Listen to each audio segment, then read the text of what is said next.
Amis de l'Homme en Noir, merci à tous, merci d'être là pour ce nouveau rendez-vous de C8. Ça s'appelle Zéro Limite. L'idée, c'est de vous faire découvrir des gens pas comme les autres, des gens pour qui rien n'est impossible, et pas seulement dans le domaine de l'exploit physique, mais aussi dans celui du look, de la spiritualité, du frisson, du génie, de l'obsession, de la techno et du sexe. Ces invités Zéro Limite, je les interviewerai en compagnie de mon invité fil rouge, ce soir, Chantal Latsou.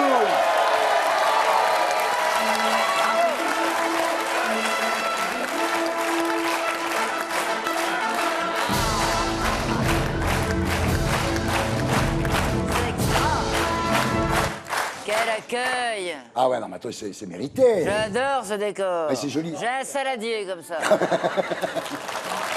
Chantal Latsou, mesdames, messieurs, la reine du boulevard.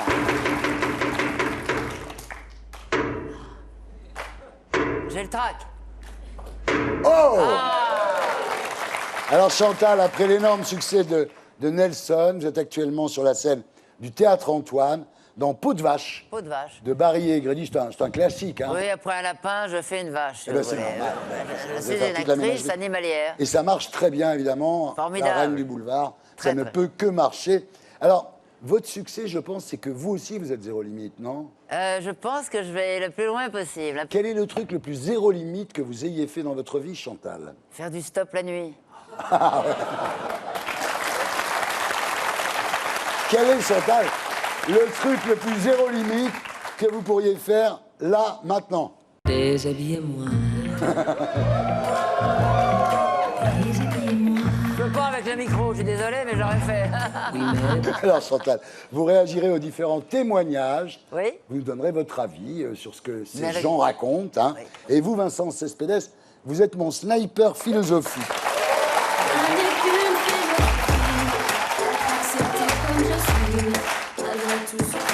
Alors, vous nous aiderez, Vincent, à tirer la morale des histoires que nos invités vont nous raconter. Voilà, ça s'appelle Zéro Limite et voici le programme. Fear, l'homme araignée, il grimpe à main nue les plus hautes tours du monde et ça termine toujours en prison. Look, la femme vampire, ex-juriste à Mexico, elle est aujourd'hui la femme la plus modifiée du monde. Monet, le milliardaire aux cheveux rouges, ce richissime excentrique chinois achète les Rolls par dizaines. Body, le surfeur d'argent, il chevauche des vagues de la hauteur d'un immeuble de 10 étages. Body 2, la femme élastique, grâce à une modification génétique rare, elle fait ce qu'elle veut de son corps.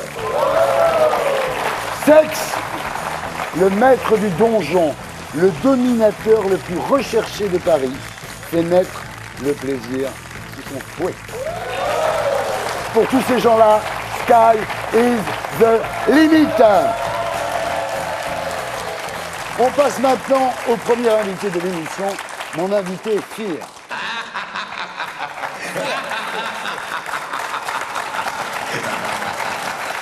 Alain Robert, bonsoir. Alors, le Golden Gate à San Francisco, l'obélisque de la Concorde, le Canary Wharf à Londres, la tour Montparnasse à Paris, la tour TF1 à Boulogne, les tours Petronas à Kuala Lumpur, la Taipei 101 à Formose, le Burj Khalifa à Dubaï. En 20 ans, vous avez escaladé 125 gratte-ciel et monuments à travers le monde. Vous êtes le Spider-Man français, monsieur. On regarde Magneto Serge.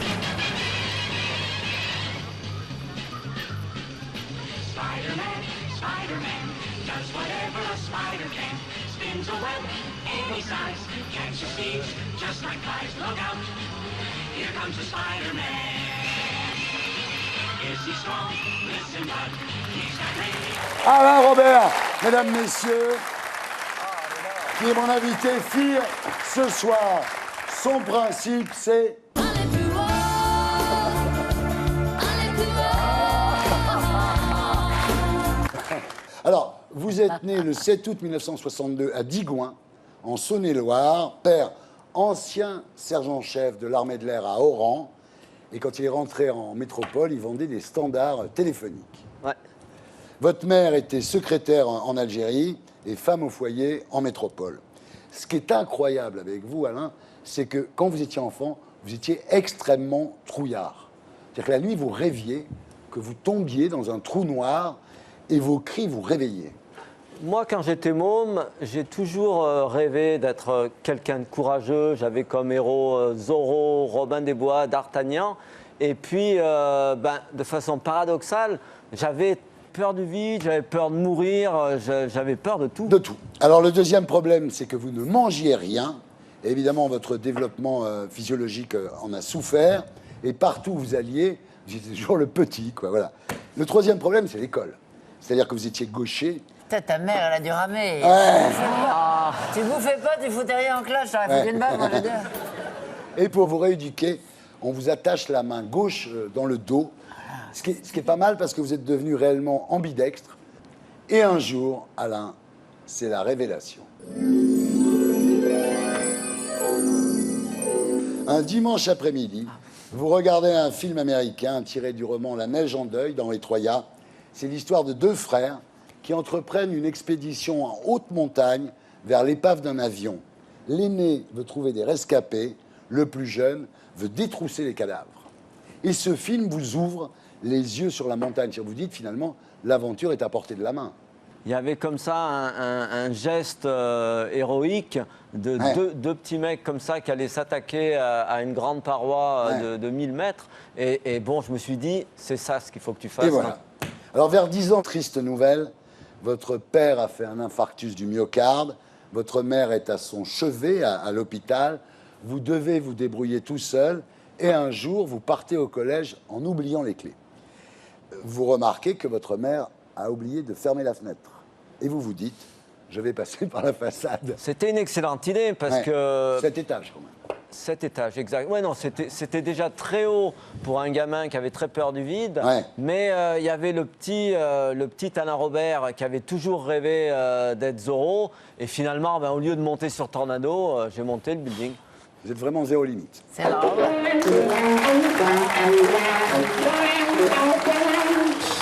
Alors à 15 ans, vous grimpez les falaises du Vercors, 400 mètres en solo intégral. Solo intégral, ça veut dire sans sécurité. Tu tombes, tu tombes. Tu tombes. Mais remarquez, c'est marrant, on a des points communs parce que j'ai escaladé ma paroi aussi, moi. J'avais oublié mes clés la semaine dernière, j'ai dû grimper. Mais t'habites au rez-de-chaussée. À côté. Mais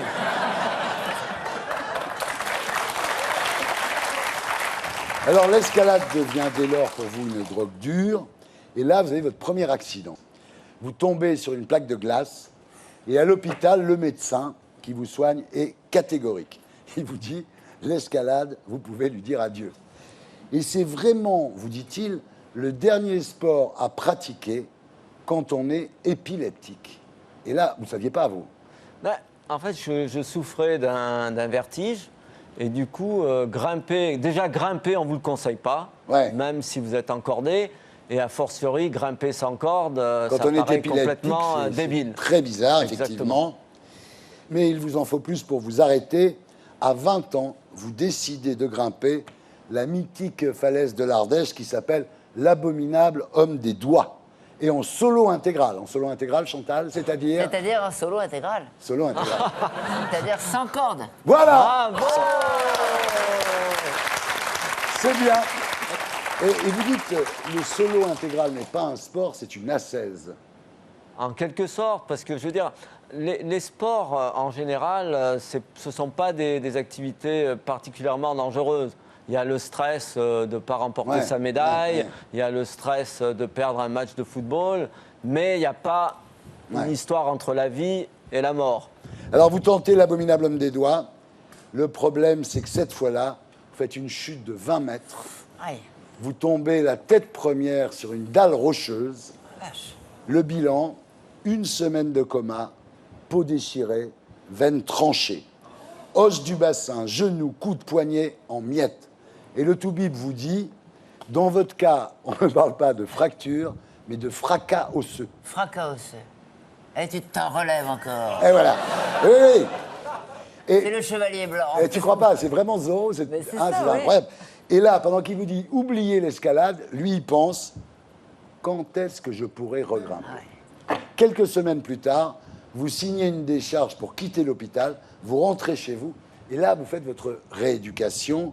D'abord les mains avec des balles en mousse évidemment, et bientôt vous utilisez le long couloir de votre appartement pour vous remettre en jambes.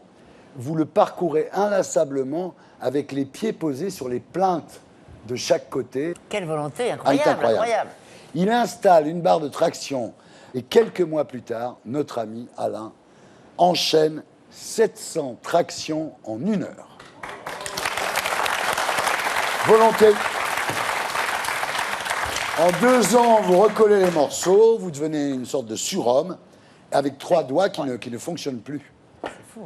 Oui, en fait, à cause d'un nerf qui a été sectionné, Ouais. les médecins s'en sont pas aperçus. On m'a opéré bien trop tard et du coup, j'ai jamais récupéré Voilà. l'auriculaire et l'annulaire. Et pour grimper, ça doit pas être pratique. Eh ben, Il tu en vas reste plus voir. que 3. 3 doigts. Ah non, Et mais en tu plus, vas il voir. grimpe avec 3 Attends, tu doigts. vas voir, le mec, il fait des tractions sur 1 doigt. Magnéto, Serge, magnéto. Magnéto.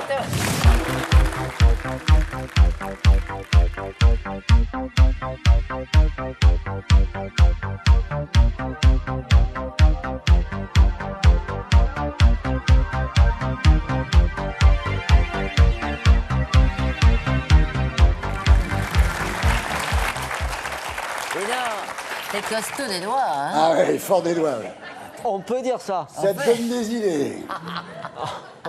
Mais il y a un autre handicap qui apparaît à ce moment-là, les étourdissements. C'est-à-dire que votre accident vous a détruit l'oreille interne et vous êtes victime depuis de violents vertiges. Il y a des moments en fait où je marche dans la rue et puis je souffre d'instabilité. J'ai besoin de me tenir au mur Ah ouais. parce que sinon je vais me casser la figure. Donc Et ça, si c'est ça t'arrive, embêtant. et si ça t'arrive en grimpant? Je me tiens au rocher. Ah, d'accord. Ah, puis alors il a un truc, Chantal. Ah, il a un truc? Ah oui, il a un mantra. J'ai confiance en moi et je réussis tout ce que j'entreprends. J'ai confiance en moi et je réussis tout ce que j'entreprends. Le principe de la confiance méthode en Coué, soi, c'est très l'autosuggestion. On L'autosuggestion. y croit ou oui, pas, ça compte c'est- pas. Ce qui compte, c'est de l'entendre. Ouais. À la fin, il n'y a pas de certitude, mais bon, en étant positif, il Ouais. y a quand même plus de chances que Que ça les se passe toujours bien. Toujours être positif. Cespedes, qu'est-ce que t'en penses, la philo? Alors, c'est une véritable renaissance. Hein. Et en 1986, vous escaladez en solo intégral. La roche au doigt. Oui, ouais. l'abominable homme des doigts. On n'en est pas loin, mais Ah là, ouais. c'est tiré par les cheveux.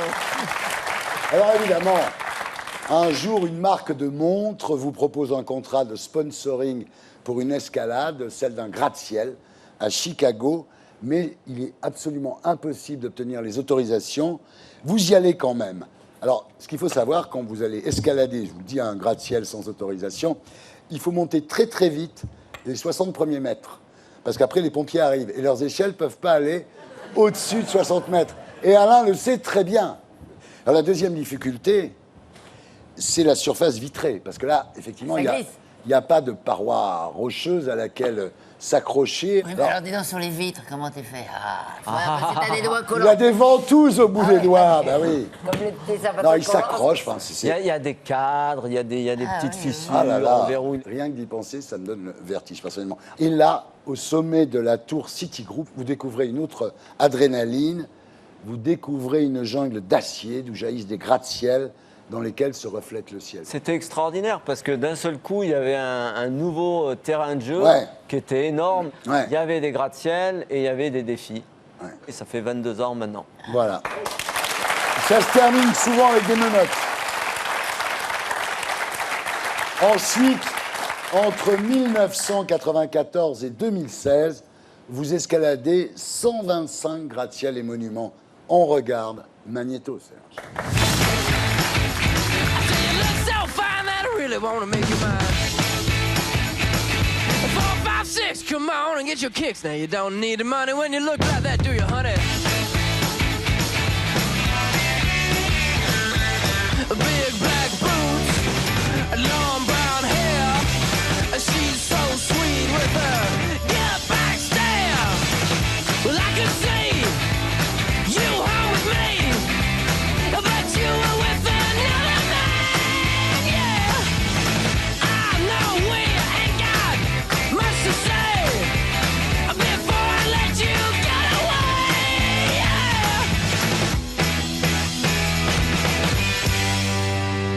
I said, are you gonna be my girl? Voilà Alain Robert, l'homme araignée, mesdames, messieurs, dans Zéro Limite. Et puis il y a la tour la plus haute de toutes, la Burj Khalifa à Dubaï, 828 mètres. 6 heures d'escalade. Et quand Alain Robert a monté cette tour, vous aviez eu une opération du coude 1 semaine plus tôt. Oui. Ce qui est incroyable, c'est que en Chine, la tour Jinmao, vous connaissez, que vous avez escaladé, maintenant c'est devenu une attraction touristique. C'est-à-dire que tout le monde peut jouer à être Alain Robert, mais en sécurité. Je trouve ça extraordinaire. Ah, je ne le savais même pas. Ouais, c'est bien. Moi, pour faire ça, j'ai fait 7 jours en prison. Ouais.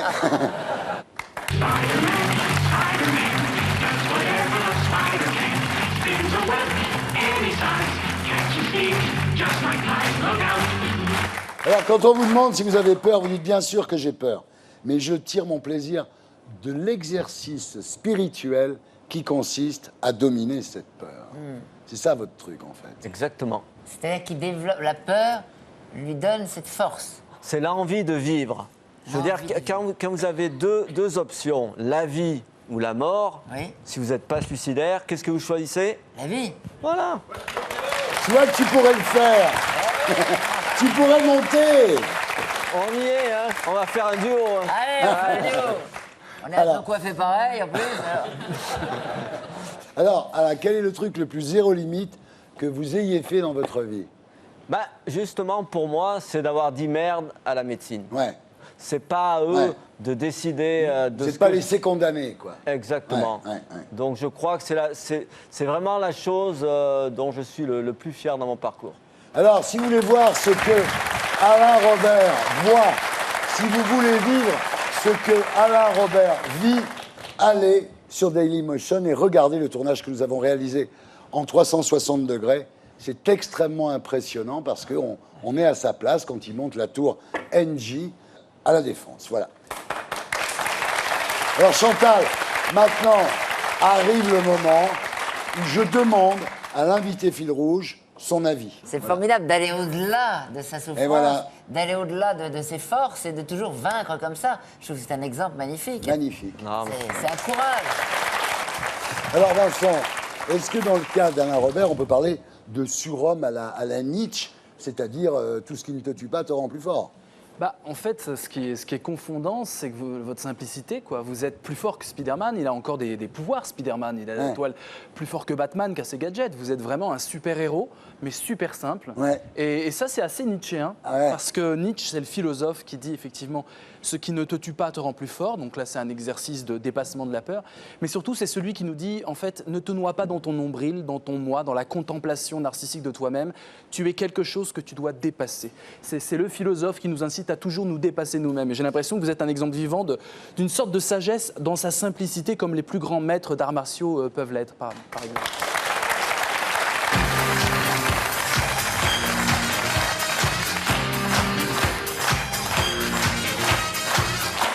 On continue avec mon invité Luc.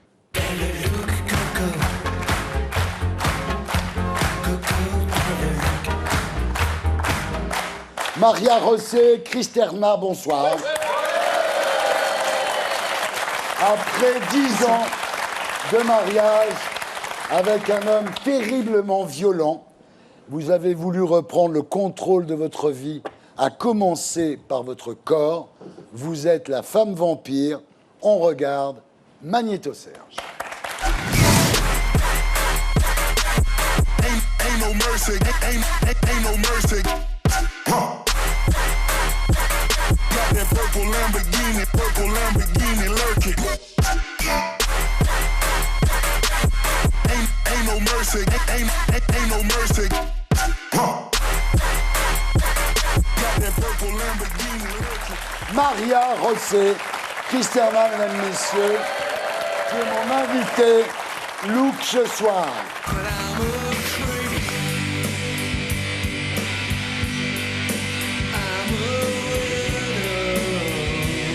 Alors aujourd'hui, Maria Rosset, vous êtes la femme la plus tatouée du monde, avec 98% de votre corps recouvert, et la femme la plus modifiée du monde, 2 records au Guinness Book. Alors, Maria Rosset, vous êtes née le 16 novembre 1975 à Guadalajara, au Mexique. Así es. Oui, tout à fait. Père, chef cuisinier, mère, avocate. Vous faites toute votre scolarité dans des collèges religieux, chez des jésuites, ensuite chez les franciscains. Vous avez une enfance très heureuse, mais vous ressentez, au fond de vous, une formidable pulsion créative. Dès l'âge de 4 ans, vous vous mettez à peindre et à dessiner. Plus étonnant, vous vous découvrez une passion pour les vampires. Vous dites, pour moi, ils représentaient un rêve d'immortalité auquel on croit. En réalité, oui, cette histoire de nom de femme vampire, ça me plaît. Ce qui me plaît, c'est le conte romantique gothique des vampires. Ils sont très élégants, très romantiques, les vampires. C'est vrai, c'est vrai. Alors, à l'adolescence, vous commencez à sentir souffler le vent de la contestation. À 12 ans, vous faites un piercing dans le nez. Et vous êtes obligé d'enlever ce piercing tous les matins pour aller à l'école de bonne sœur, évidemment. À 14 ans, vous faites tatouer un petit diable sur l'épaule gauche. Mais votre adolescence dérape quand vos parents divorcent. Vous vous sentez seule. Et là, vous tombez amoureuse à l'âge de 17 ans d'un homme. Malgré la réprobation de vos parents, vous vous mariez dans une belle robe blanche. Oui, vous savez, les jeunes, on aime ça, on croit qu'on est amoureux, et puis après, on se rend compte que non, c'était pas vrai, ça fait partie de notre croissance, mais on a parfois besoin de chuter pour comprendre la vie. Hélas, le grand amour se transforme en bourreau. Le prince charmant était un monstre. Il vous donnait des gifles, des coups de poing, des coups de pied, pour un oui ou pour un non. Quand vous êtes enceinte, il vous donne des coups de pied dans le ventre, ce qui fait que vous accouchez à 7 mois. Bref, vous allez vous faire taper dessus pendant 10 ans, Maria Rosset. Oui. Dans l'enfer de la maltraitance, vous tournez le dos à vos ambitions créatives. Votre mari n'aime pas vos tatouages, et quand vous peignez, il déchire vos toiles. C'est le bonhomme. Así es, bueno, es Oui. una etapa muy difícil. Ça a été une période très difficile de ma vie où j'étais sous cette répression et toute ma créativité était dans l'obscurité et j'étais vraiment dans l'enfer. Vous ferez quand même 4 enfants avec lui. Pourquoi vous faites 4 enfants avec lui? Bueno, tuve 4 hijos porque, J'ai eu 4 bueno, enfants uno está parce muy que, joven, uno vous piensa que savez, las quand cosas on est van a jeune, cambiar, on pense que les gens vont changer. y a veces con los hijos Et cambian. parfois, quand ils ont des enfants, ils changent. Enfin, les femmes le croient. En fait, c'est des balivernes. Mais on essaye de faire les choses au mieux, d'avoir une famille. Malgré tout, et surtout pour faire plaisir à vos parents, vous faites des études de droit. Vous devenez avocate pénaliste au tribunal fédéral mexicain. Et un jour, le tortionnaire, votre mari, le père de vos enfants, vous éclate un magnétophone sur la tête avant de vous rouer de coups devant les petits. Ce jour-là, vous décidez de partir avec les gosses. À l'époque, en tant qu'avocate, vous avez des tatouages seulement sur les bras et sur les jambes. Hein. Là, vous abandonnez votre carrière juridique pour utiliser votre corps comme une toile. Así es. Oui. Llevar el arte C'est hacia el amener extremo. l'art jusqu'à ses extrêmes, d'une certaine façon.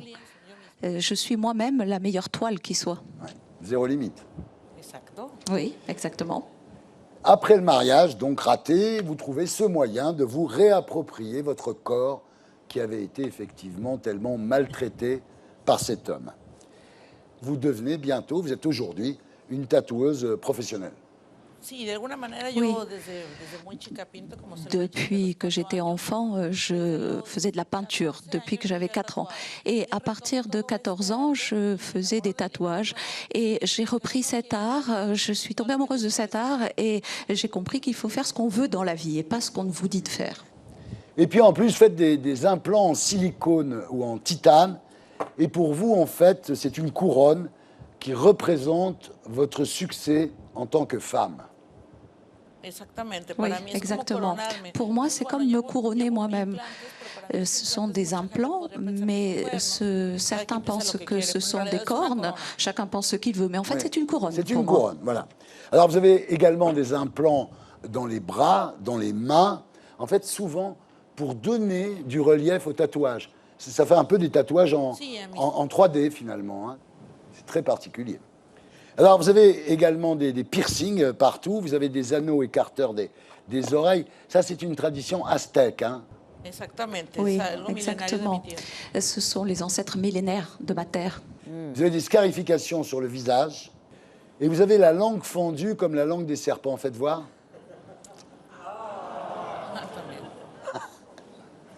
Alors, ce qui est extraordinaire avec vous, c'est que vous avez les globes oculaires tatoués. Hein.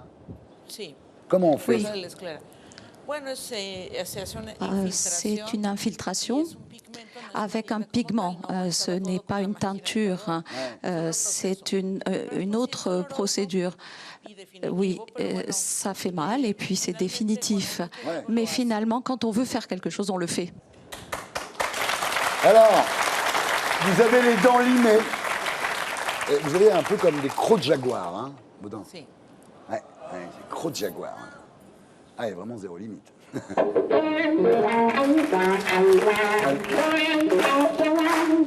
Est-ce que vous avez déjà regretté ces transformations? Jamais, jamais. J'ai 40 ans, je sais où je vais et je suis libre, je suis une femme libre, je sais où je vais et je m'aime pour ce que je suis aujourd'hui. Il y a quand même eu des problèmes, hein. Il y a des implants qui nécrosaient la peau, qu'il a fallu enlever, qu'il a fallu remettre. Enfin, sur le plan chirurgical proprement dit, ça n'a pas toujours été évident. Oui, les premiers implants, oui, parce que j'étais allée voir quelqu'un dont je pensais qu'il était très bien. Voilà, ça a été une leçon des modificateurs. Il faut faire attention, mais avec mon médecin, ça va très bien. Tout va bien, d'accord. Alors, à part ça, vous êtes une mère de famille comme les autres. Hein. Vous emmenez vos enfants à l'école, vous sortez au restaurant, vous allez faire le marché, et vos enfants sont très fiers de vous. Parce qu'ils savent ce que vous avez enduré avant avec leur père. Oui, exactement. Les enfants ont vécu et les enfants, on ne peut pas les tromper et encore plus aujourd'hui, ils savent tout. Donc les enfants savent que j'en suis sortie et ce que je veux, c'est leur donner un exemple de vie qui ne voit pas une vie pleine de violence. Et puis finalement, moi je suis toujours leur mère, que je sois transformée ou pas. Bien sûr. Est-ce que vous accepteriez que vos enfants se fassent tatouer ou implanter? Je crois que le moment venu, ce sera à eux de décider. Et moi, j'accepterai ceux qui voudront faire comme une mère parce que je les aime. Et c'est eux qui décideront ce qu'ils veulent dans la vie. Alors, vous avez enfin trouvé l'amour. On est content. Avec Hector. Mais oui, mais oui. Hector qui partage votre passion des tatouages et des transformations. Aujourd'hui, vous faites de la peinture, vous créez des vêtements, vous chantez dans un groupe de métal et vous êtes devenue une star internationale aujourd'hui, hein, Maria Rosset. Vous utilisez votre notoriété pour dénoncer la violence conjugale et dire aux femmes que finalement, on peut s'en sortir. C'est ça le message que vous voulez faire passer. Oui, d'une certaine façon, oui. Notre monde est là pour que nous y soyons heureux. Qu'on soit religieux ou pas, la vie est belle, elle est unique. Et nous, les femmes, on peut s'en sortir aussi. Ouais.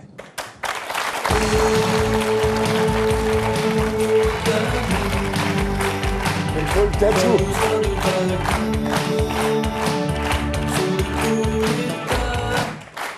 Maria Rosé, quel est le truc le plus zéro limite que vous ayez fait dans votre vie? D'abord, des œufs sur le plat à un chef cuisinier qui m'a demandé ça sur un bras. Vous avez Voilà. tatoué des œufs sur le au plat? Oui, et un garçon qui était danseur, un serpent sur son pénis. C'est lui qui me l'avait demandé. Ah, c'est assez zéro limite, ça, quand même. Chantal, vous avez des tatouages, des J'ai piercings? aucun tatouage, mais je voudrais, comme Marie Rosé, je la trouve libre et je la trouve belle. Ouais. Et je la trouve, elle a sorti peut-être un peu de violence avec les dents, mais je la trouve tellement épanouie et belle. Et je l'admire parce qu'elle fait ce qu'elle veut, elle assume complètement son personnage. Et bravo. Ce qu'on peut dire, Maria Rosé, c'est qu'elle est bien dans sa peau. Voilà. Extraordinaire, quand même, Extraordinaire. après ce qu'elle a Oui. vécu. Alors, Vincent, vous avez une hypothèse face à ça, face à toutes ces métamorphoses? Alors moi, je m'interroge quand même sur les symboles choisis. On a des symboles d'étoiles inversées, de pentagrammes inversés, on a une chauve-souris, on a le mot death, la mort avec le T à l'envers. On a quand même toute une iconographie qui n'est pas au hasard. On ne se lève pas un matin. On aurait pu aussi tatouer des petits cœurs, des bambis et puis des petites fleurs sur le corps. Alors, comme je sens que vous avez un cœur pur, j'imagine que c'est apotropaïque. Apotropaïque, ça veut dire qu'on affiche les symboles négatifs du mal, un peu comme les gargouilles sur les cathédrales. C'est pour rejeter le mal en dehors. Et j'ai l'impression, en fait, que ce que vous faites, c'est asseoir une autorité qui empêche toute violence contre vous. Et ça me rappelle une phrase de l'auteur du Petit Prince, tout mignon, Antoine de Saint-Exupéry, qui dit « Quand le mystère est trop impressionnant, on n'ose pas désobéir ». Vous êtes impressionnante et on se soumet, en fait, à l'énergie qui se dégage de vous. Merci.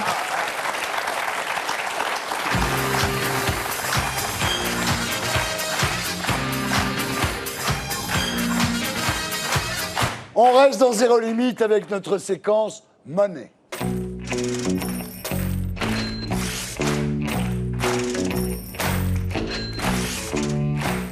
Au pays des ultra-riches, il y a toujours un record à battre. Le Hongkongais Stephen Hung vient d'acheter 3 douzaines de Rolls. Fantômes, des Rolls fantômes, Ah bien oui, sûr. comme celle de Serge Gainsbourg.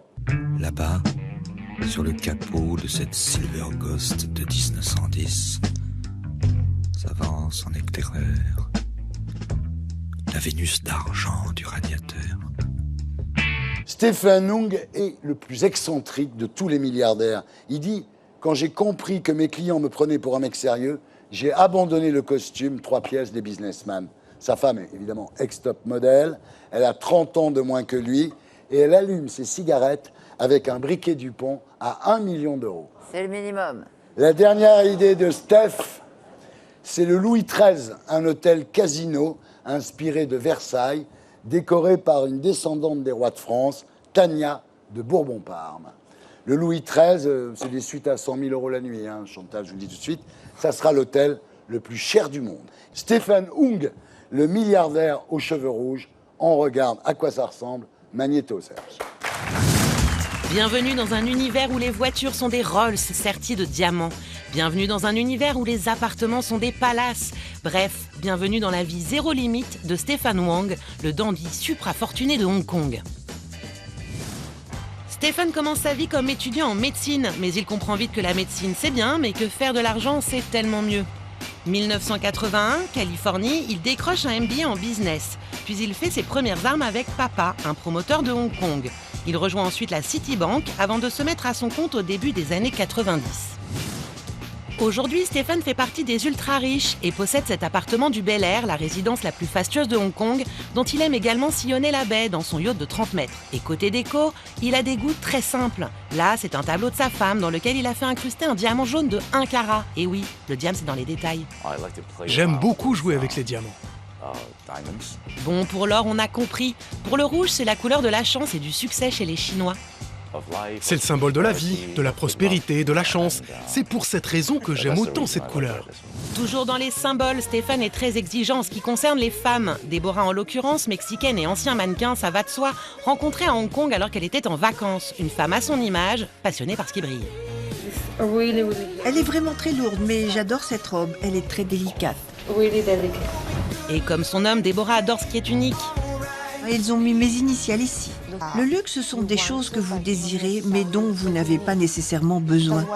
Tout comme sa femme Déborah, Stéphane sait se faire remarquer. Sauf que pour lui, c'est d'abord un calcul professionnel. Arborant des vêtements de créateurs haute couture, le dandy millionnaire a bien compris qu'être un homme d'affaires accompli, c'est aussi savoir sortir du lot, attirer les regards et faire parler de soi. Quand on parle de luxe extrême, on parle aussi de confiance en soi. J'adore que l'on parle de moi, de mes tenues de soirée. Quant au garage de Stéphane, Lamborghini, Ferrari, Bentley et Rolls, toutes personnalisées et parfois même avec des diamants. Si. J'adore poser des diamants sur mes voitures, sur les logos ou des trucs comme ça. Ouais, poser des diamants partout, c'est tellement fun. Mais ce qu'il préfère, Stéphane, c'est les défis. Du coup, pendant que sa femme fait du shopping et gère son agence de mannequins, Stéphane accomplit son œuvre de mégalo. Il finalise la construction de l'hôtel le plus chic et le plus cher du monde. 238 sur 10 000 mètres carrés pour un coût de 15 milliards d'euros. C'est ma définition de la beauté, de l'élégance et du luxe extrême. Et cet endroit destiné aux ultra-riches chinois où la suite royale coûtera seulement 100 000 € la nuit, Stéphane a tout simplement appelé le Louis XIII. Louis XIII a commencé à construire le pavillon de chasse et Louis XIV a achevé ce qui est aujourd'hui le château de Versailles. Mais quand vous le regardez aujourd'hui, c'est toujours aussi magnifique. Et pour faire plus clinquant que Louis XIII et Louis XIV réunis, Stéphane a fait appel à un monsieur qui, comme lui, aime les looks travaillés. L'architecte de ce projet fou, Peter Marino. Ça serait l'hôtel premier du monde, qui est tout à fait rouge laqué, comme quelque chose de l'Orient, avec des paravents qui bougent tout le temps. Je pense que personne ne le dépasse en matière de luxe. Il était une évidence. En attendant la fin de la construction de l'édifice, Stéphane a envoyé en formation en France le futur personnel de l'hôtel et a décidé d'équiper ses voituriers de 30 Rolls-Royce Phantom. Juste la plus grosse commande de l'histoire de la marque. Coût de l'opération, 15 millions d'euros. On a beaucoup travaillé pour faire cette couleur très spéciale. Je crois qu'ils l'ont appelé le rouge Stéphane. Bref, Stéphane est un milliardaire zéro limite et totalement décomplexé. C'est ça le luxe extrême, avoir ce que l'on veut, comme on le veut. Et voilà. Voilà un mec zéro limite. C'est bien. J'aime bien le look de l'architecte. Ouais. Il est pas rassurant. J'aimerais pas le croiser dans les couloirs de l'hôtel. Oh non. Vincent, l'argent, c'est le diable ou c'est marrant? Je trouve ça un tout petit peu cheap, un peu clinquant. Il y a une question de valeur. On se demande quelles sont les valeurs, au-delà de la valeur financière, qui sont mises en jeu. Et ça rejoint cette belle sagesse d'Épicure, il y a très longtemps. Celui qui peut se passer de la richesse est digne d'en jouir. Oh là là. Il y a de quoi changer le monde. Il a les moyens de changer le monde. Est-ce que c'est offrir des suites à des milliardaires de changer le monde? Je m'interroge. Non, mais il fait travailler plein de monde aussi. Oui, faut voir ça, non? Son architecte. Oui.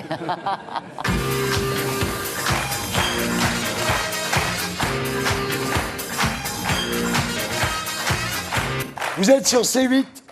L'émission s'appelle Zéro Limite. L'idée, c'est de vous faire découvrir des gens pas comme les autres. Des gens pour qui rien n'est impossible. Des gens zéro limite.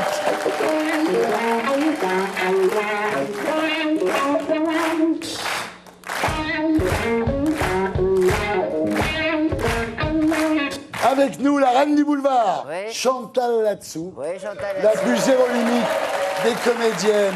Également avec nous, notre sniper philosophique, Monsieur Vincent Cespedes. Voilà. Et maintenant, on continue avec mon invité Body.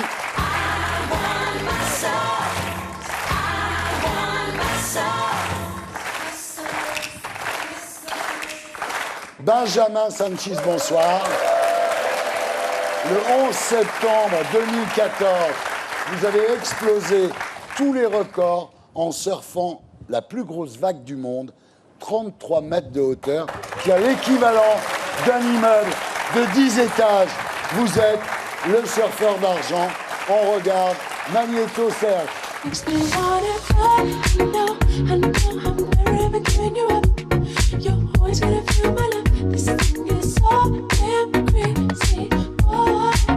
Just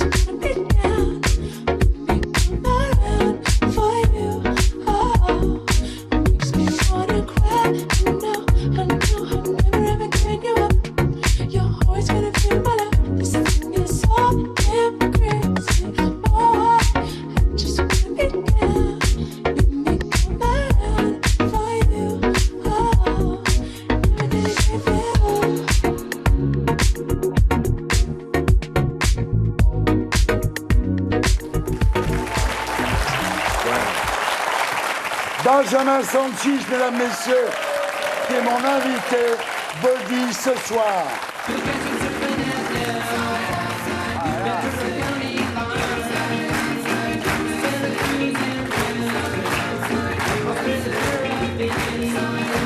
Alors Benjamin, vous êtes né le 7 janvier 1980 à Dax, dans les Landes, père prof de sport, mère fonctionnaire à l'éducation nationale.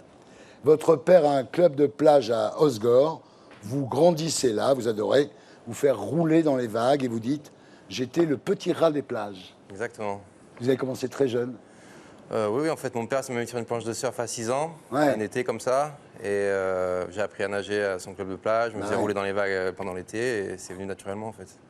Alors, vous êtes tout de suite attiré par les vagues creuses. Alors, c'est quoi une vague creuse?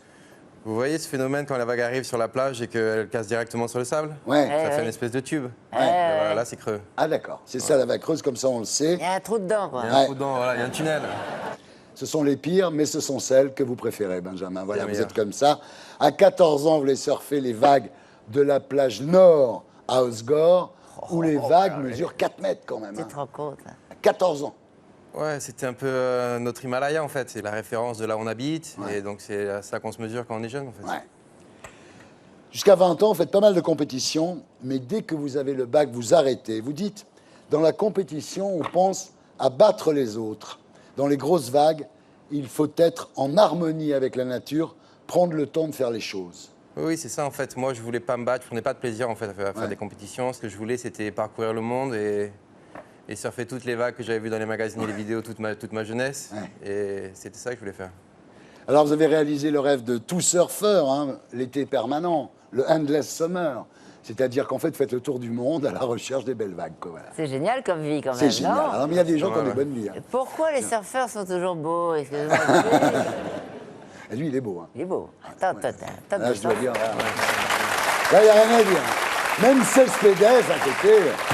Cespedes, tu peux être habillé, ok? Il est bien, Cespedes. Il est bien, mais il surfe pas. Il est mignon. Ah non, il surfe pas. Enfin, il surfe sur la pensée. Sur la pensée, c'est autre chose. Alors, en 2011, votre talent de chevaucheur de grosses vagues est reconnu par les pros du surf. Vous recevez un XXL Big Wave. Alors ça, c'est le top, hein, je te dis. C'est comme un Molière pour toi, quoi. Le XXL Big Wave, c'est... En fait, il a surfé une vague de 20 mètres à Bellara, au Pays Basque. On regarde à quoi ça ressemble. Magnéto Serge.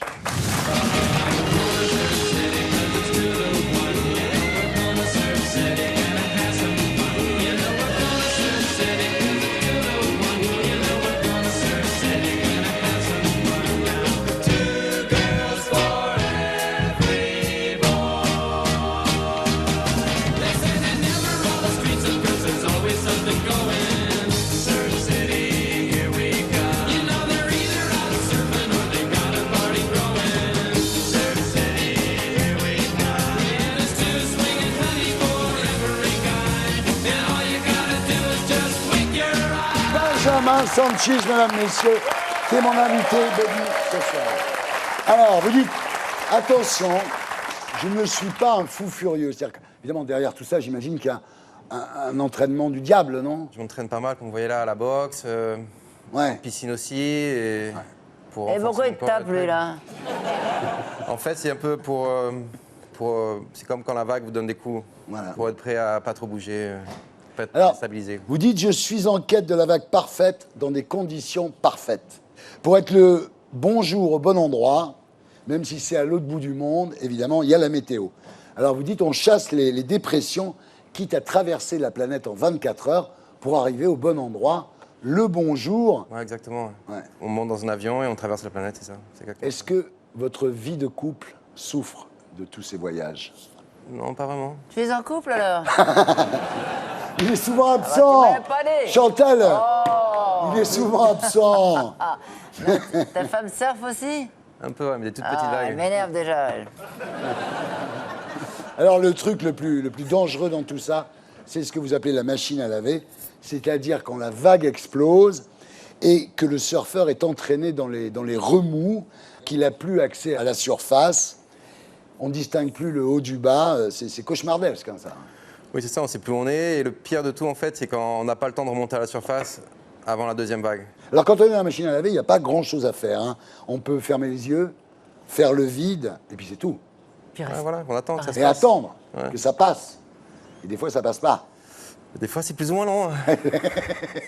J'adore. Alors en 2013, à Tahiti, vous faites une chute historique sur le spot de surf de Chupo. Et là, vous n'avez même pas le temps d'avoir peur, vous êtes KO direct.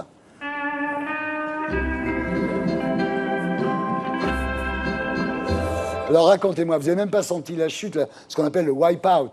Ben non, parce que j'ai touché directement le récif. Ouais. J'ai fait un trauma crânien et je me suis réveillé derrière un jet ski avec mes amis qui me tenaient. Ah, et gros flip. Ouais, pas mal, ouais. 7 points de suture au pied, 6 agrafes à la tête quand même, Benjamin. voilà. En décembre 2014, à Nazaré au Portugal, vous surfez la plus grosse vague de votre vie. C'est même la plus grosse vague qui a jamais été surfée au monde, une vague de 33 mètres, donc à la hauteur d'un immeuble de 10 étages. Les images de cet exploit font le tour du monde. Serge.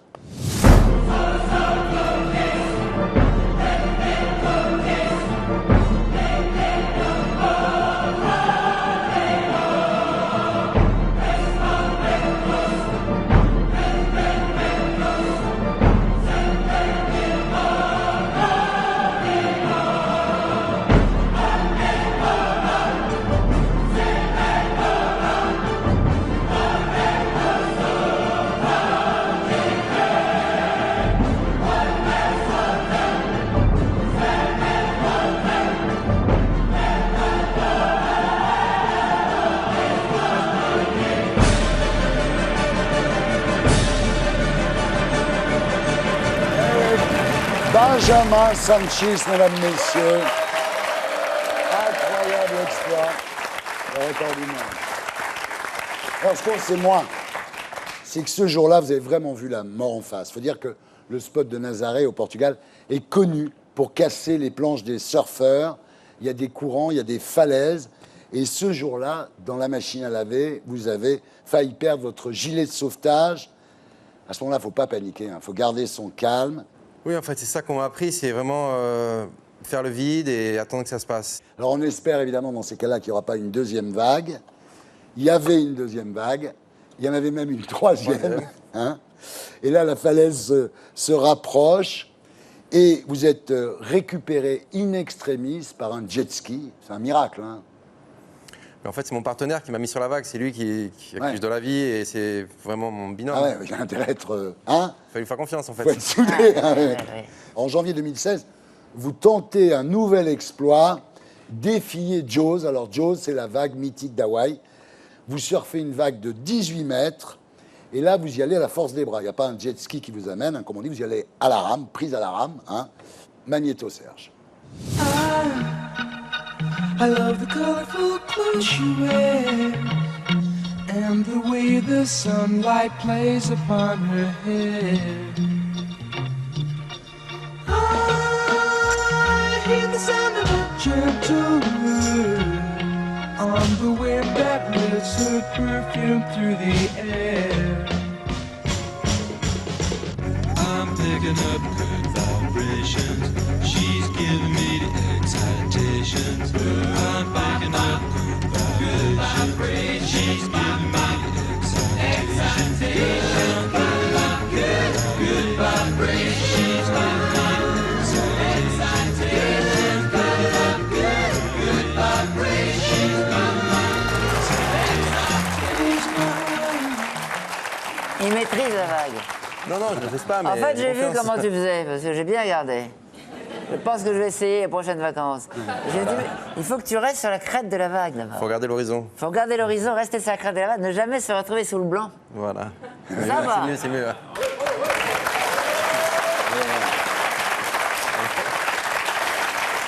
Alors Benjamin, quel est le truc le plus zéro limite que vous ayez fait dans votre vie? Ah, mais c'est le truc que j'ai fait à Nazaré avec mon partenaire. C'est avec Nazaré. Claire. Ouais. Alors Benjamin, vous savez qu'on n'est pas obligé de surfer avec une planche de surf. Hein. On peut surfer avec une moto, si on avec n'importe quoi. Magnéto, Serge.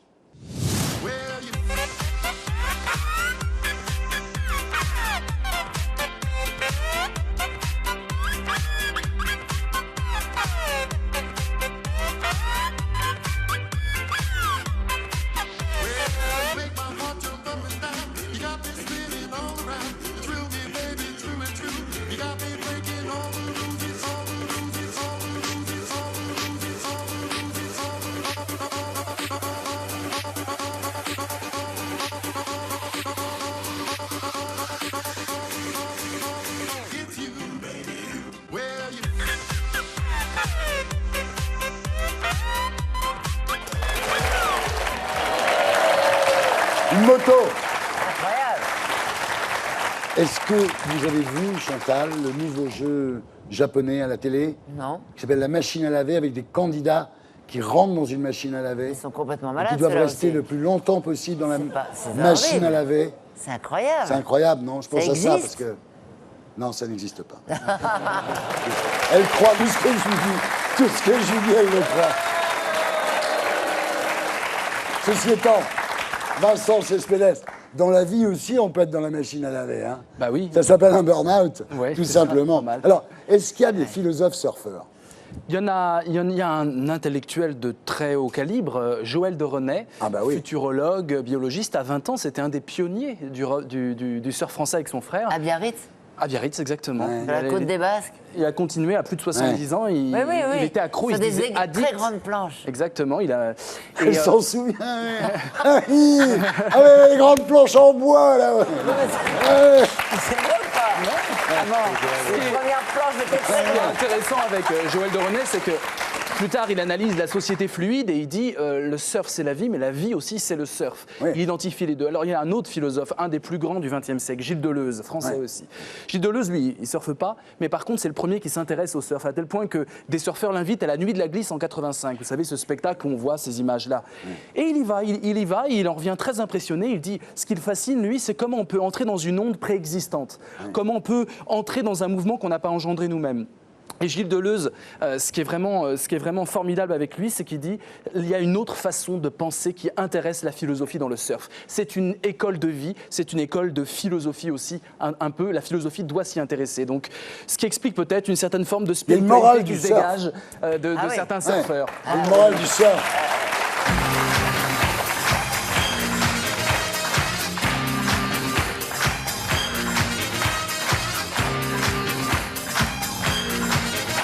Chantal, merci d'avoir été avec nous pour cette deuxième édition de Zéro Limite.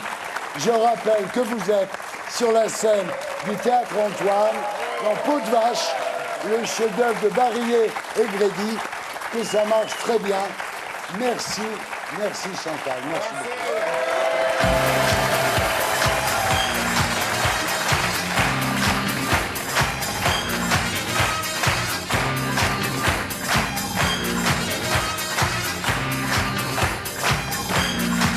Franck Gastambide, bonsoir. Vous êtes auteur, acteur, réalisateur. Vous avez fait Les Caillards et vous avez fait ça.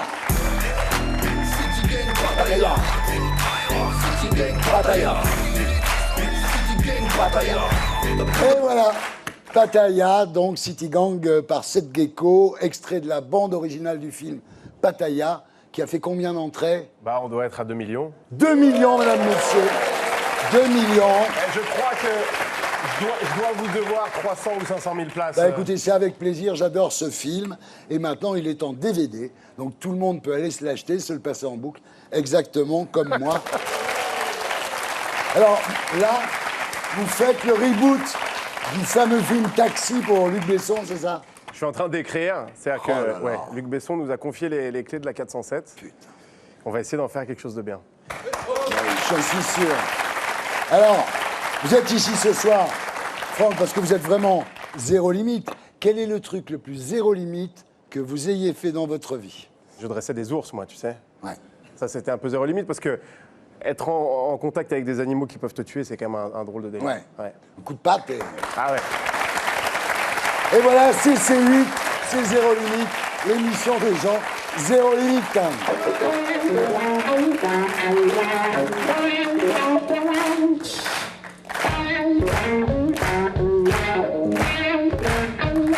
Et on continue avec mon invité Body.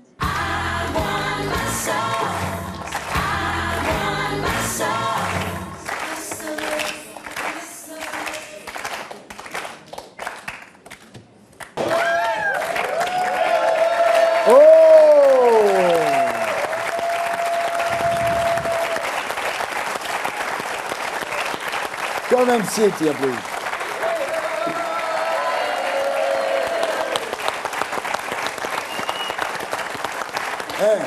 Pour voyager, c'est génial. On te met dans un flight case en soute, tu vois, c'est quand même beaucoup moins cher. Et j'ai beaucoup de nains de mes films qui rentrent là-dedans sans avoir besoin de s'auto-avoir. J'adore. Ouais.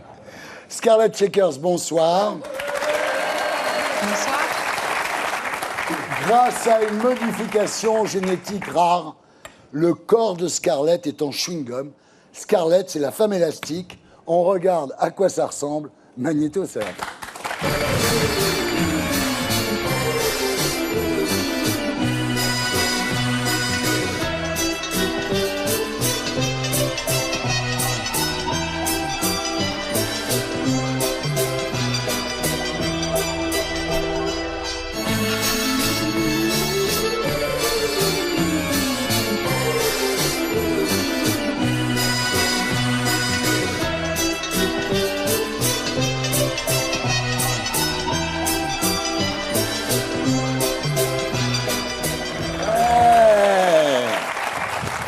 Scarlett Shakers, mesdames, messieurs, la contorsionniste zéro limite. Je suis élastique dans mes gimmicks, mais élastique, je vois tout en toc. Élastique, je te réplique. Scarlett Shakers, vous êtes née le 6 avril 1994 à Philadelphie, en Pennsylvanie, aux USA. Oui. Père, conseiller financier, mère, conductrice d'autobus. Vous avez une enfance assez sage dans la banlieue américaine, une enfance classique, mais toute petite. Déjà, vous aimez le spectacle, vous cherchez la lumière, vous jouez dans des pièces et des comédies musicales dès votre plus jeune âge. Aussi loin que votre mémoire se souvienne, vous avez toujours été d'une souplesse hors du commun. À l'école déjà, vous arriviez à mettre votre pied derrière la tête. Alors, je pouvais en mettre en fait deux jambes derrière ma tête. C'est mieux. Je suis née différente, vous Et savez. voilà. Alors à l'adolescence, vous décidez d'apprendre l'art de la contorsion. Vous devenez donc Scarlett Shakers, c'est votre nom d'artiste. Et très vite, vous découvrez vos incroyables possibilités. Vous pouvez plier votre colonne vertébrale vers l'avant, mais aussi vers l'arrière, et vous arrivez à vous asseoir sur votre tête. Oh yeah, I could do a lot more than that. Oui, et je peux en faire encore plus. Elle peut vriller son bras. Comment est-ce que vous pouvez vriller votre bras? Oh, sure. Bien sûr. All right, so Alors, if we start je commence here, this is 90, par là. or this is 0 degrees. Je suis à 0 degré. So we're gonna do Donc ce que je vais faire, 90 degrees, c'est passer à 90 degrés, 180. 180, We can double that. et on peut aller encore plus wow. loin. 360. So that's one 360 degrés. We're not gonna stop there. Un cercle entier, et je ne vais pas m'en tenir là. Ah. 90 de plus. Ready?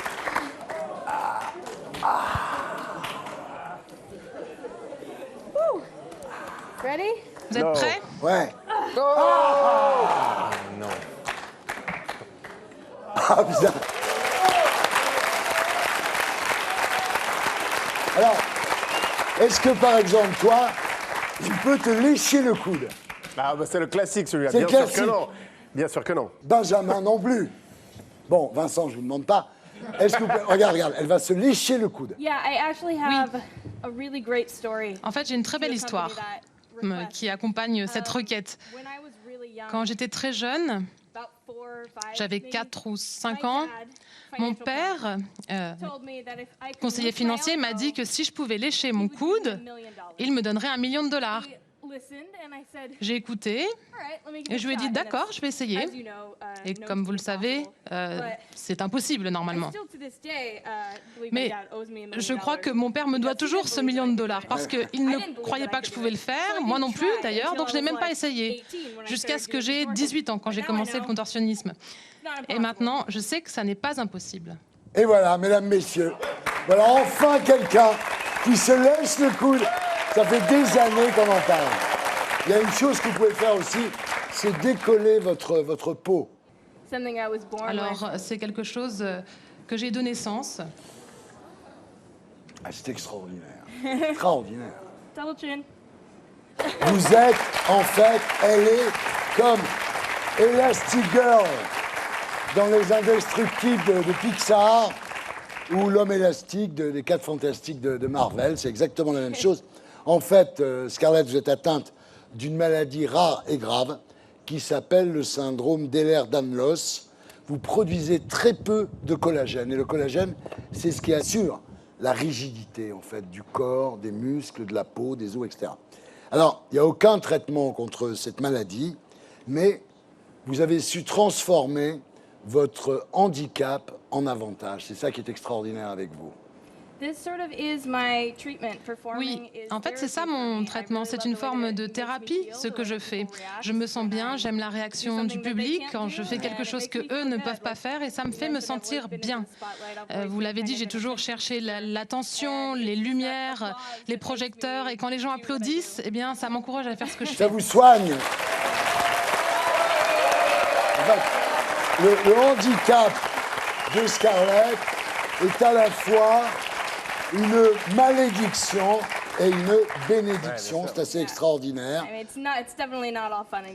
Bon, je ne rigole pas tous les jours. Hein. Il y a beaucoup d'effets secondaires assez graves qui s'accompagnent de ce trouble, mais je continue à faire ce que je fais pour sensibiliser les gens au sujet de ce syndrome, pour que d'autres personnes qui souffrent de ce même syndrome ne se sentent pas piégées dans leur propre corps et qu'ils sachent qu'il n'y a pas de limite du fait de cette maladie. Et c'est une très belle chose d'ailleurs. Bravo. Alors, en 2014, vous avez fait le buzz sur YouTube avec une vidéo où vous avalez une migale. En fait, cette migale, c'est Brian. C'est son animal de compagnie, en fait. Donc, elle risque pas de la manger, hein. Non, je ne mangerai jamais Brian. Brian, c'est mon petit animal en fourrure. Et il m'a rendu célèbre sur Internet, alors je ne vais pas me débarrasser de lui comme ça. Alors, beaucoup d'hommes, évidemment, Scarlett, qui sont victimes du pouvoir aphrodisiaque de la contorsion, vous demandent quelle est votre position sexuelle préférée. Eh bien, moi, je ne vais pas vous le demander, parce que je ne suis pas vulgaire. Voilà. Merci. Et Franck Gastambide, qui, depuis le début, se demande quand même, vous pouvez le demander. Écoute, non mais t'es très fort parce que je te jure, depuis le début, je me disais, je voudrais savoir si ça fait fantasmer ses Ça fait fantasmer tous les mecs. Tous les mecs. Ah, mais c'est Bejean ici, t'es obligé d'y penser, tu vois. Bien sûr, ben on lui demande pas parce qu'on n'est pas Parce vulgaire. qu'on a la classe, mais On a on y la pense classe. beaucoup, on y pense quand même. On y pense, mais on... Voilà, vous avez déjà abordé le sujet de toute façon. Je me demande tout le temps comment les gens réagiraient si je disais ma préférée c'est le missionnaire. Ah, tout le monde serait très déçu. Oui, non. Dites pas ça, don't say that. Non. Alors, quel est le truc le plus zéro limite que vous ayez fait dans votre vie, Scarlett? Est-ce que quelqu'un joue au tennis dans la salle? Ah ouais, you can go through this. Yes.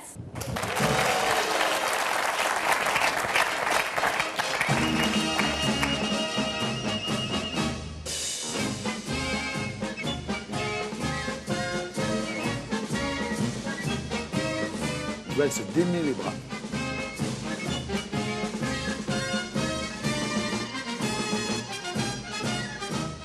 Ah.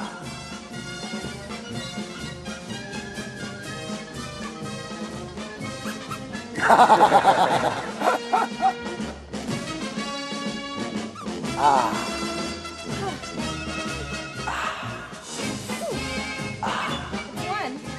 Pour commencer.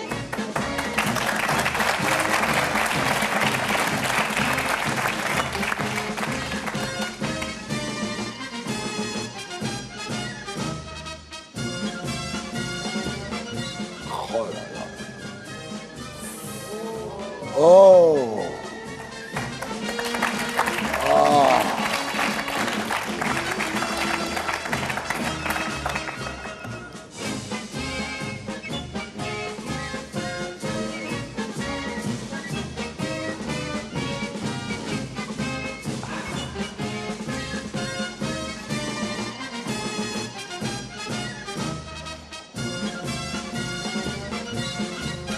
Oh là là.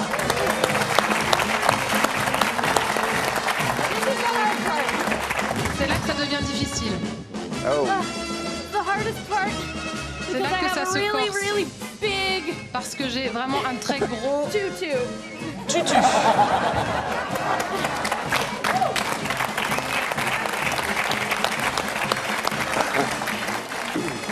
Ah, ça, je pourrais parler. Ouais! Le dernier, c'est le plus simple. Ouais! Bravo! Bravo, bravo, bravo. Alors, Vincent Cespedes, finalement, ce qu'elle fait, c'est qu'elle change le plomb du handicap en or de l'art.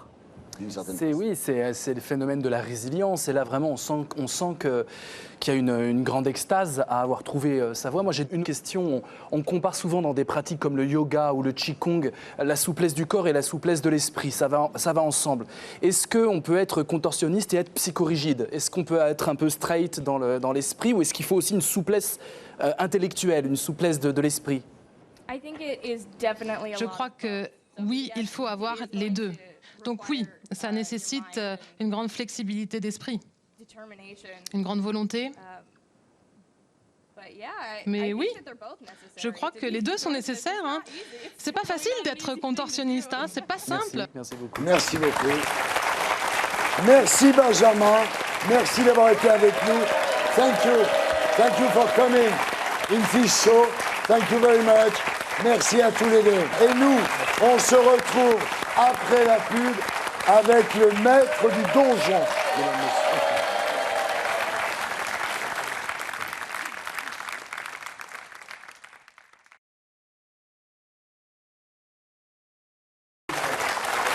Vous êtes sur C8 et l'émission s'appelle Zéro Limite.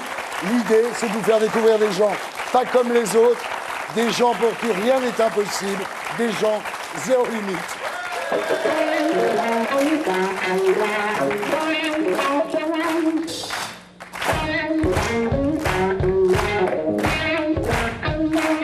Avec nous, le réalisateur le plus zéro limite de France, Franck Gastambide. Avec nous aussi, mon sniper philosophique, Vincent Cespedes. Et on continue avec mon invité sexe. Let's talk about sex, baby. Let's talk about let's talk about sex. Patrick Lesage, bonsoir. Vous êtes un maître extrêmement convoité. Des femmes du monde entier se pressent à la porte de votre donjon pour y découvrir l'art de la domination et la soumission. On regarde, petit teaser, Magnéto Serge.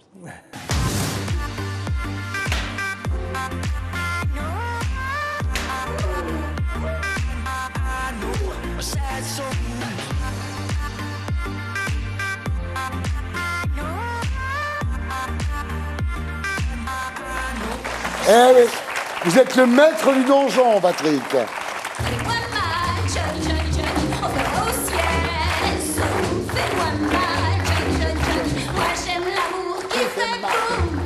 Attention, donc Patrick, vous êtes ici donc avec Arcane. Ensemble, vous avez repoussé les limites de la soumission. Vous êtes vraiment, Arcane, super zéro limite, vraiment. Alors Patrick, vous êtes né le 30 juillet 1946 à Saint-Brieuc. Absolument. Et vous grandissez à Saint-Malo. Oui. Vos parents sont des petits commerçants dans un milieu très catholique. Vous faites votre scolarité chez les sœurs, chez les jésuites. Oui. C'est l'époque des coups de règle sur les doigts. C'était pas de la rigolade à cette époque. Ensuite, école laïque, bac, études d'ingénieur électronique. On verra plus tard l'intérêt que ça a. Puis vous montez une boîte, vous la revendez, vous empochez un joli pactole. Vous découvrez d'abord le libertinage en jouant au football. C'est toujours les fins de match, quoi. Ah, il y a beaucoup de femmes qui sont là en train de la troisième mi-temps, il y a... Troisième mi-temps de football. C'est comme au rugby, il était assez extraordinaire. On était cons, on aurait dû faire du foot. C'est surtout dans son club qu'il fait. Que j'ai joué au foot, c'était pas ça. C'est pas ça. Alors à l'époque, le libertinage, c'est un club qui s'appelle le Roi René, qui est un club très fameux. Le slogan du club, c'était « Tout est possible, mais rien n'est obligatoire », ce qui est tout à fait l'esprit des clubs échangistes. Alors des clients viennent du monde entier dans ce club qui était près de Paris. Et à la fin, le patron du club choisissait la reine de la nuit. Et avec un petit ciseau, il coupait des poils pubiens de la reine de la nuit et il mettait ça dans un album, comme des timbres. Voilà, c'était le roi René. Ça a fermé. Malheureusement. Je sais, bah oui, qu'est-ce que je fais. Alors à cette époque, vous prenez un café tous les matins, une terrasse de bistrot en face d'une teinturerie, et puis il y a des robes dans la vitrine de cette teinturerie qui attirent vos regards, des tenues affriolantes. Vous finissez par rencontrer la propriétaire, vous la draguez, elle a 40 ans, et vous, à l'époque, vous avez 30 ans. Alors vous allez dans son duplex, dans les quartiers chics quand même, vous n'avez pas donné l'adresse, c'est un très beau quartier, mais vous ne montez jamais à l'étage. Et un jour,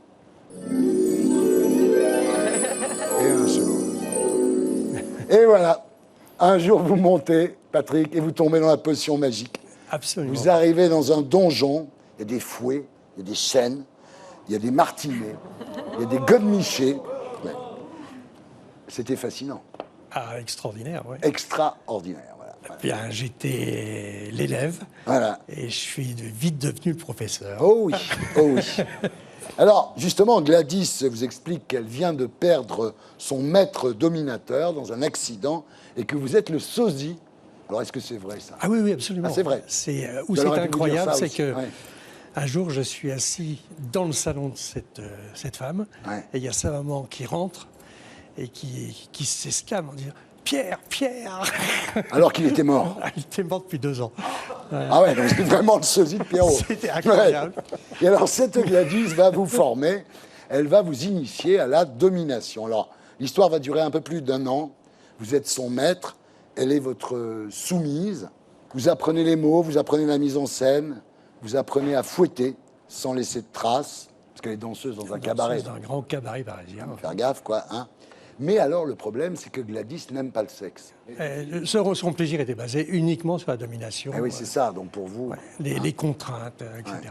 C'est vrai que c'était les années 70. Donc, pour trouver des soumises, à l'époque, c'était très difficile, mon cher Franck Gastambide. C'est pas comme maintenant, Franck. Non, parce que c'est vrai qu'il y avait un magazine libertin qui s'appelait Swing. Ah oui. Et puis, après, il fallait passer par les petites annonces. Enfin, quoi, il n'y avait pas Internet, on peut le dire. Enfin, il y a eu un moment, le 36-15, ça a commencé à s'ouvrir un peu. Avec c'était déjà une grande avancée, déjà. Et alors, très vite, donc vous trouvez quand même des soumises, vous ouvrez votre premier donjon, cravache, menottes, bâillon, cagoule, etc. Et au total, vous avez été le propriétaire de 5 donjons dans votre vie. Oui, absolument. Ouais, ouais. Donc celui-là, la Bastille, c'est le 5e. C'est le 5e, je pense le dernier quand même. Ah oui? C'est le plus accompli. En l'espace de 40 ans, vous êtes devenu le maître dominateur le plus couru de Paris. Alors votre secret, c'est un dosage très précis entre douleur et plaisir, hein, avec un seul objectif, évidemment, la jouissance de la femme. Absolument. Mais c'est compliqué de trouver la... La dose est assez compliquée. Ouais. Oui. Alors, il y a une explication, ça s'appelle l'algolanie, c'est-à-dire que la douleur produit des endorphines, et le plaisir aussi, bien évidemment. Et à un moment, le talent de Patrick, c'est de faire monter les endorphines de la douleur, et à un moment, il arrive à les transformer en endorphines du plaisir, c'est ça? Absolument. Oui. C'est pas évident, hein? Il faut être très à l'écoute, il faut faire très attention à ce que l'on fait. Oui. Ah, c'est tout un art. Ah, c'est un art. Alors, c'est vrai que chez vous, les femmes connaissent une jouissance démultipliée, et il y a une femme sur 3 qui finit par s'évanouir, submergée par le plaisir, hein, quand même. Absolument. C'est très efficace. Hein. Absolument. Absolument. Ah, ça laisse rêveur, hein. Alors là, on atteint des niveaux de jouissance extrêmes. Hein. C'est vraiment, on est vraiment dans le zéro limite.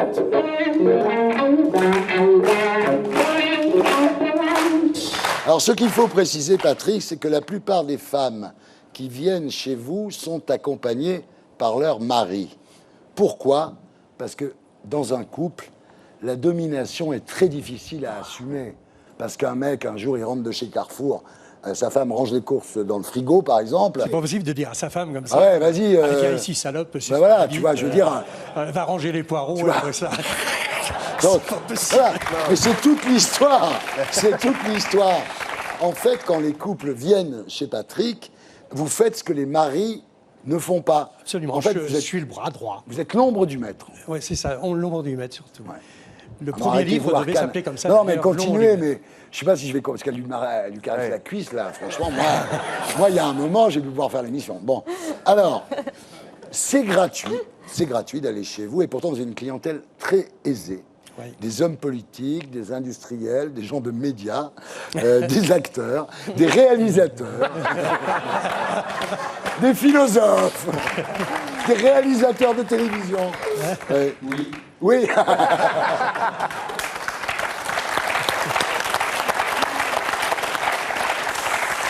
Alors voilà, donc, les femmes ont les yeux bandés, les sens sont décuplés, tu comprends, par la situation.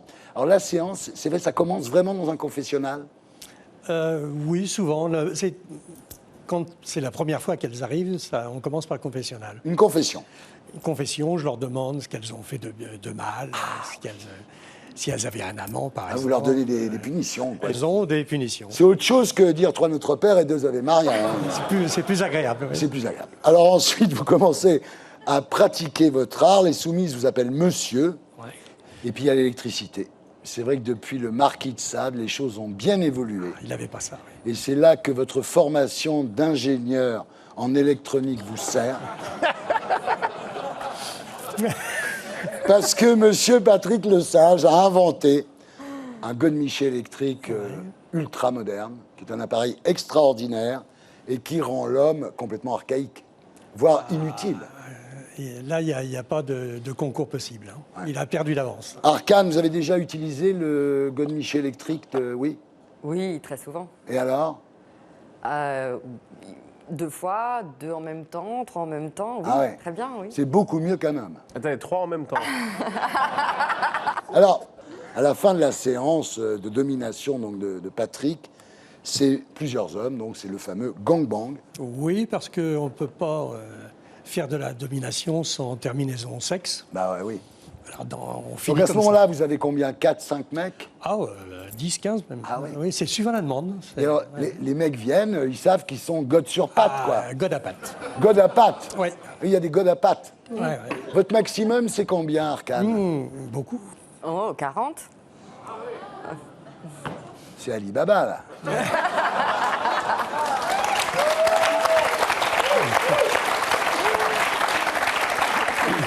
C'est pour vos 40 ans, les 40? Exactement, oui. Eh bien voilà. Exactement. Vivement que vous ayez 60 ans. Alors les filles repartent souvent avec un marquage sur les fesses en forme de fleur de lys, hein, parce que ça c'était le symbole du temps où on envoyait les femmes de joie à la Louisiane pour peupler l'Amérique avec la petite fleur de lys sur les fesses, c'est resté. Marquage fer rouge? Fer rouge, oui. Fer rouge, oui. Ouais. Mais là, elle a mes initiales. Ah oui, c'est cet mieux. été, on a fait les initiales. C'est une déclaration d'amour, ça. Ah ouais, ça c'est l'homme. Mais ils sont très amoureux, ça fait un moment qu'ils sont ensemble. Oui, oui. Mais alors, est-ce que, pardon, quand des maris amènent leur compagne vous voir, est-ce que vous avez vous-même des rapports sexuels? Non, voilà, jamais, c'est ça, jamais. Ah Jamais. ouais. Ah non. Aucun rapport sexuel. Non, mais attends, Patrick, c'est un professionnel. Non, mais c'est pour ça. On mélange pas. Alors, ce qui est extraordinaire dans cette histoire, et d'ailleurs toutes les soumises le disent, c'est que la soumission libère. La personne soumise n'a pas à porter la responsabilité de ses fantasmes les moins avouables, puisqu'on l'y oblige. C'est-à-dire qu'elle peut faire des trucs terribles sans culpabiliser, puisqu'elle est obligée de le faire. C'est là où c'est malin. Alors parfois, vous tombez amoureuse d'une soumise. C'est le cas d'Arcane, alors. Arcane, 40 ans, issu d'un milieu social aisé. 4 enfants, une enfance normale, études prestigieuses. Aujourd'hui, à la tête d'un grand cabinet d'avocats, vous gagnez 200 000 € par an, c'est pas mal. Et au départ, vous étiez intéressé par le libertinage, mais pas tant que ça. Et vous rencontrez quelqu'un qui vous dit « Patrick, il connaît le corps des femmes comme personne. Il te fera jouir comme jamais. » Qu'est-ce que vous faites? Vous y allez? Ben, exactement, oui. J'y suis allée pour ça, pour jouir voilà. comme jamais. Et J'avais alors, joué avant. c'est vrai? Complètement, oui. Ah oui. Complètement. Et à chaque fois, c'est différent. Depuis 4 ans. Alors au départ, vous étiez une soumise comme toutes les autres, et là maintenant, vous dépassez les limites ensemble, j'imagine que... Ah oui. Ah ouais, vos nuits doivent être plus belles que nos jours. Plus longue. Très fatigant. Très fatigant. Fatigant, bah oui. Alors il y a aussi un truc intéressant, c'est les jeux psychologiques. C'est-à-dire que Patrick, évidemment, invente des scénarios. Le truc le plus zéro limite qu'il vous ait fait faire. Les marquages offerts. C'est très intense, avec une énorme peur avant et une énorme jouissance après. Le sexe fermé, par des anneaux, pendant de nombreux mois, à pas baiser. L'abstinence. Qu'est-ce qu'on a on en a fait tellement. Les 40 mecs pour les 40 ans, mais ça, c'est même un peu basique. C'est une bonne idée. C'est basique, même. C'est un peu classique. Et 41 mecs pour tes 41 ans. Ouais. Mais Voilà. est-ce qu'il y a des choses que vous avez mal vécues avec le recul, quand même? Est-ce qu'il y a des choses qui ont été trop loin? Il y a des... Oui, c'est des relations qui sont compliquées, oui. Oui, il y a des moments, c'est difficile. Et on apprend sur soi, on dépasse certaines limites, on apprend à se connaître face à des moments difficiles, oui. Alors, ça vous a quand même apporté, Arcane, une très grande confiance en vous. C'est-à-dire que ça donne de la confiance, et en tant que businesswoman, finalement, ça vous a été utile à la sortie, sur le plan professionnel. Oui. Hein. Il y avait des moments, je comparais ces moments de domination à des bulles d'oxygène dans un quotidien très stressant. Et c'est vrai que ces séances où on jouit énormément, on jouit, me faisaient du bien et m'ont aidé. Alors Patrick, à votre tour, maintenant, le truc le plus zéro limite que vous ayez fait dans votre vie. J'en ai tellement fait. Ouais. J'en ai plein d'inavouables en plus. Ah oui, oui. Irracontables. Ah oui, c'est pas... Non, c'est effectivement des marquages offerts, des choses comme ça, le sexe entravé pendant des mois.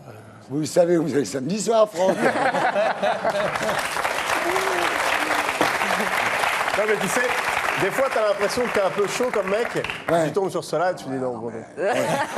On est des enfants de cœur, Ah ouais, nous. vraiment, ouais. Vraiment, Mais je me demandais juste, parce que du coup, il est très bien expliqué, le plaisir de madame et donc des dames en général.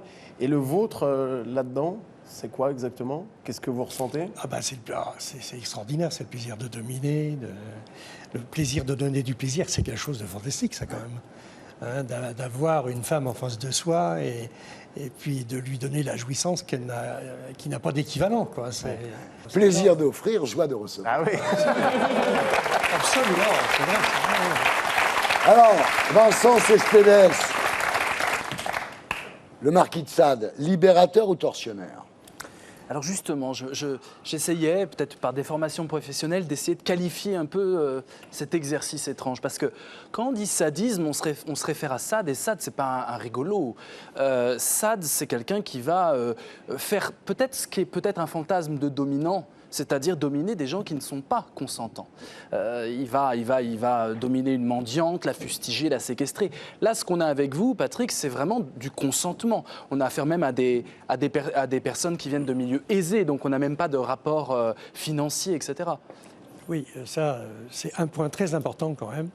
C'est que je veux surtout pas, dans mes livres, etc., on ne parle jamais de SM. Je suis pas sado-maso. Non, d'éducation anglaise, oui. Mais sadomaso, sadique, c'est un malade quand même, quelque part. Voilà. Le maso, c'est pareil, quoi. Et puis ça ne peut pas fonctionner, ce sadomaso. Alors, Le maso demande au sadique de le fouetter. La première chose qu'il dit, non, je ne te fouette pas. Et là, la séance s'arrête dans la minute, quoi. C'est tout. Mais il y a quand même toute une imagerie qui rappelle quand même le divin sûr. marquis. Oui. Alors j'ai trouvé peut-être la solution, dites-moi ce que vous en pensez. C'est un sadisme qui est théâtralisé. Et c'est un sadisme, je crois que c'est un sadisme second degré, dont le but c'est de faire jouir la femme, donc on est dans un second degré. Ça rejoint peut-être le côté britannique. Complètement, oui. Complètement, c'est vrai. Merci. Alors Patrick, vous avez publié un livre aux éditions Tabou qui s'appelle La Cave. Franck Gastambide, merci d'avoir été avec nous. Avec plaisir.